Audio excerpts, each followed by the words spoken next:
మరి యొక్క అతి విశేషమైన సంగతి ఇక్కడ మనము చూడబోతూ ఉన్నాం. ఈ ప్రవచనము నెరవేరబోతూ ఉంది అని కూడా ప్రభు చెప్తూ ఉన్నారు.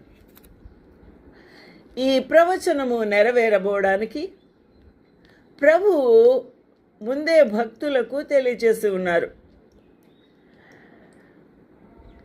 ప్రకటన 11:3 చూసినప్పుడు, నేను నా 2 సాక్షులకు అధికారము ఇచ్చుదను. ఎవరు ఈ 2 సాక్షులు అనే మన ప్రశ్న. 2 సాక్షులు ఏ కాలంలో ఉండబోతూ ఉన్నారు? అప్పటికి సార్వత్రిక సంఘము, పెళ్లి కుమార్తె అయిన ప్రభు యొక్క సంఘము ఎక్కడ ఉంటుంది? ఏ స్థితిలో ఉంటుంది? సంఘము ఆల్రెడీ ఎత్తబడిన స్థితిలో ఉంటుంది.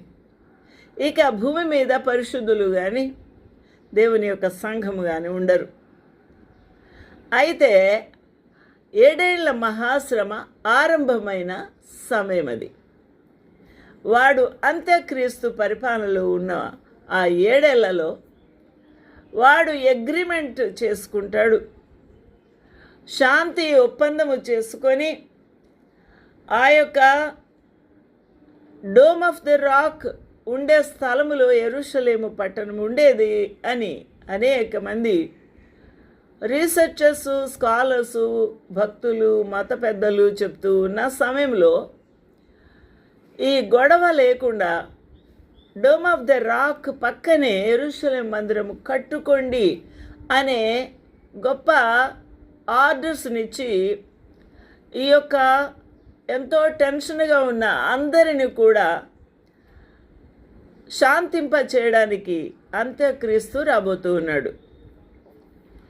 శాంతింప చేస్తున్నప్పుడు ఆయనను నమ్ముతారు యూదులు. అలాగే వారు ఆ యొక్క యెరూషలేం మందిరము కట్టుకోవడానికి వారు వేగిరపడతారు.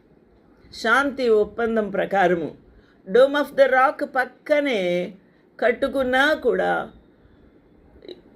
యూదేతరులు లేదా ఇశ్రాయేలులకు